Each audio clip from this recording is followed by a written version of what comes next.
الحمدللہ وحدہ والصلاة والسلام علی من لا نبی بعد اما بعد۔ ماں باپ کا سب سے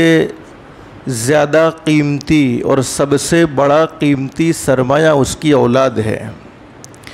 اللہ نے ہزاروں روپیے لاکھوں روپیے کی نعمت سے نوازا ہو، لیکن اولاد نافرمان ہو تو وہ ملکت اور وہ دولت کسی کام کی نہیں رہتی ہے۔ اللہ سے دل سے دعا کر لو، اللہ ہم سب کی اولاد کو ہماری آنکھوں کی ٹھنڈک بنائے۔ اس وقت دنیا کا جو حال ہم دیکھ رہے ہیں،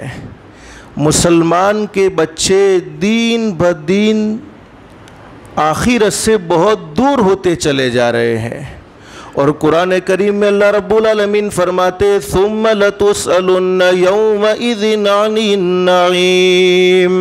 اللہ فرماتے میرے بندو، دنیا کی زندگی میں جتنی بھی نعمتیں تمہیں ملی ہیں، کل تمام کی تمام نعمتوں کے بارے میں سوال ہونے والا ہے۔ اولاد بھی اللہ کی ایک بہت بڑی نعمت ہے، اس کے بارے میں بھی سوال ہوگا کہ اسے کون سا راستہ دکھلایا ہے، ارے جنت والے راستے سے باخبر کیا ہے یا جہنم والے راستے پر اپنے ہاتھوں سے اسے دھکیلا ہے۔ اللہ سے دل سے دعا کر لو، اللہ ہماری دنیا بھی بہتر سے بہتر بنائے، آخرت بھی بہتر سے بہتر بنائے۔ 2016 سے لے کر 2022 کے درمیان کا جو زمانہ گزرا ہے، اس زمانے میں بڑے بڑے علماء کرام اس دنیا فانی سے رخصت ہوئے ہیں، بلکہ ایسے بڑے بڑے علماء کرام رخصت ہوئے ہیں جو علم میں، عمل میں، تقوی میں، پرہیزگاری میں، جن کا شمار صف اول میں ہوتا تھا۔ دین بدین علم دنیا سے ختم ہوتا جا رہے ہیں، اور ہم اپنے بچوں کو دنیا تو پڑھا رہے ہیں، لیکن آخرت کا علم سکھلانے کی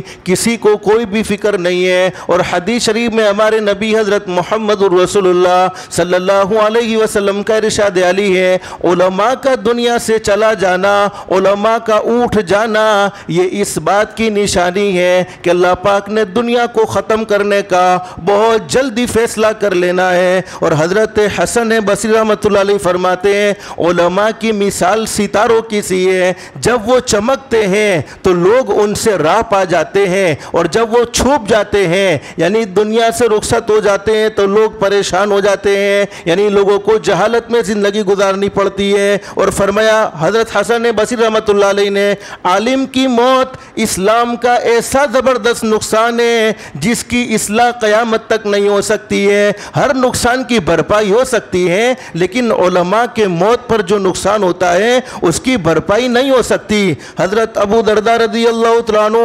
اپنے زمانے میں فرمایا کرتے تھے، لوگوں کیا بات ہے، میں دیکھ رہا ہوں تمہارے اہل علم یعنی علم جاننے والے لوگ دنیا سے رخصت ہو رہے ہیں، اور نہ جاننے والے لوگ علم کو حاصل نہیں کر رہے ہیں۔ پھر حضرت ابو درداء رضی اللہ تعالیٰ نے فرمایا، لوگوں سن لو، علم کے اٹھ جانے سے پہلے اسے حاصل کر لو، ورنہ علماء کے اٹھ جانے سے علم اٹھ جائے گا۔ اور بخاری مسلم شریف میں یہ حدیث موجود ہے، فرمایا نبی کریم صلی اللہ علیہ وسلم نے، اللہ رب العالمین صرف علم کو قبضہ کر کے نہیں اٹھائیں گے۔ ہم سمجھتے ہیں علم اٹھ جائے گا، اس کا مطلب یہ نہیں ہے کہ قرآن کریم کے حروف ختم ہو جائیں گے، حدیث شریف کے حروف ختم ہو جائیں گے۔ فرمایا نبی کریم صلی اللہ علیہ وسلم نے، اللہ رب العالمین صرف علم کو قبضہ کر کے نہیں اٹھائیں گے، بلکہ علم جاننے والے علماء اٹھتے چلے جائیں گے، حتیٰ کہ جب کوئی عالم باقی نہ رہے گا تو لوگ جاہلوں کو سردار بنا لیں گے، اور ان سے سوالات اور مسائل پوچھیں گے، وہ غلط سلط باتیں بتلائیں گے۔ یہ بخاری مسلم میں حدیث موجود ہے، خود بھی گمراہ ہوں گے اور لوگوں کو بھی گمراہ کریں گے۔ اس لیے میرے پیاروں، ہماری اولاد اللہ نے ہمیں نعمت کے طور پر نصیب فرمائی، یہ بہت بڑا قیمتی سرمایہ ہے۔ انہیں وقت پر مدرسے میں بھیجنے کا اہتمام، اور رمضان کے بعد بڑے بڑے مدرسے کھل رہے ہیں تو اپنے بچوں کو حافظ بنانے کا، عالم بنانے کا دل میں ارادہ رکھو۔ آج دنیا کی کوئی نعمت ہمارے پاس نہیں ہوتی، ارے فلاں فلانے گھر میں اے سی لگا ہوا ہے، میرے گھر میں تو اے سی بھی نہیں ہے، فلانے کے پاس 2 ویلر ہے، میرے پاس تو 2 ویلر بھی نہیں ہے، فلانے کے پاس 4 ویل ہے، میرے پاس 4 ویل بھی نہیں ہے۔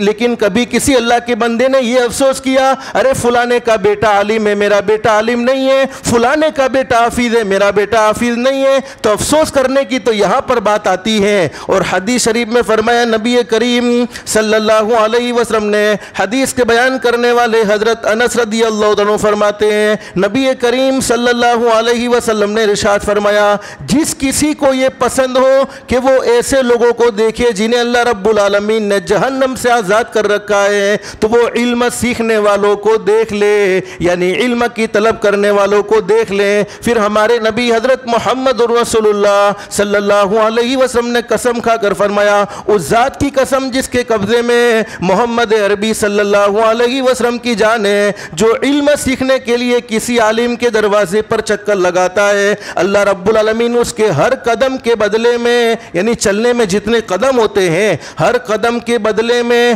ہر حرف کے بدلے میں 1 سال کی عبادت لکھ دیتے ہیں، اور ہر قدم کے بدلے میں اس کے لیے جنت میں ایک شہر بنا دیتے ہیں، محل نہیں کہا، شہر بنا دیتے ہیں۔ اور وہ زمین پر چلتا ہے تو زمین اس کے لیے استغفار کرتی ہے، اور اس کی صبح اور شام مغفرت کی حالت میں گزرتی ہیں، اور فرشتے اس کے لیے گواہی دیتے ہیں اور کہتے ہیں یہی وہ لوگ ہیں جنہیں اللہ رب العالمین نے جہنم سے آزاد فرما دیا اور جنت کا مستحق بنا دیا۔ اس لئے میرے پیارو، اگر ہم بھی قرآن کریم نہیں سیکھے ہوئے تو بڑی عمر میں قرآن کریم سیکھنا کوئی مشکل نہیں ہے۔ وَلَقَدْ يَسَّرْنَا الْقُرْآنَ لِلذِّكْرِ فَهَلْ مِن مُدَّكِرٍ۔ حضرت ابو درداء رضی اللہ عنہ فرماتے ہیں، ایک مسئلے کا سیکھ لینا رات بھر کے قیام سے مجھے زیادہ پسند ہے۔ اور آپ نے وہ حدیث سنی ہے، فرمایا نبی کریم صلی اللہ علیہ وسلم نے قرآن کریم کی ایک آیت کریمہ کا سیکھنا 100 رکعت نفل نماز سے مجھے افضل عمل بتلایا۔ قرآن کریم کی ایک آیت کریمہ کو سیکھنا 100 رکعت نفل نماز سے افضل ہے، اور علم کا ایک باب سیکھنا، چاہے اس باب پر اس وقت عمل کیا جا رہا ہو، یعنی اس حصے پر اس وقت عمل کیا جا رہا ہو یا نہ کیا جا رہا ہو، 1000 رکعت نفل سے افضل ہے۔ اور حضرت ابن مسعود رضی اللہ عنہ فرماتے ہیں، چونکہ یہ تو دور ایسا ہے کہ ہم علم سے بہت دور چلے گئے۔ ابن مسعود رضی اللہ عنہ اپنے زمانے میں فرمایا کرتے تھے، تم ایسے زمانے میں ہو جس میں عمل کرنا علم سے بہتر ہے۔ اصل تو علم اس لیے سیکھنا ہے کہ ہماری زندگی عملی ہو جائے، لیکن بعد میں ایک ایسا زمانہ آ جائے گا جس میں علم سیکھنا عمل سے بہتر ہوگا، یعنی پہلے علم سیکھنے کی کوشش تو کر لیں، پھر اللہ پاک عمل کی توفیق نصیب فرمائے گا۔ اور حدیث شریف میں فرمایا نبی کریم صلی اللہ علیہ وسلم نے، حدیث کے بیان کرنے والے حضرت ابو سعید خدری رضی اللہ عنہ فرماتے ہیں، نبی کریم صلی اللہ علیہ وسلم نے ارشاد فرمایا، زمین پر 3 عمل سے بڑھ کر کوئی عمل نہیں ہے۔ نمبر 1 علم کا حاصل کرنا، نمبر 2 اللہ کے راستے کی محنت کرنا، اور نمبر 3 حلال کمائی کرنا۔ اس لیے کہ حدیث شریف میں فرمایا نبی کریم صلی اللہ علیہ وسلم نے، علم کا حاصل کرنے والا بندہ اللہ کا محبوب ہے، اللہ کے راستے کی محنت کرنے والا اللہ کا ولی ہے، اور حلال کمائی کرنے والا اللہ کا دوست ہے۔ اور حدیث شریف میں ہمارے نبی حضرت محمد رسول اللہ صلی اللہ علیہ وسلم نے ارشاد فرمایا، جب میری امت کا کوئی معصوم بچہ مدرسے میں جاتا ہے اور مدرسے میں جانے کے بعد اپنی معصوم زبان سے پڑھتا ہے بسم اللہ الرحمن الرحیم،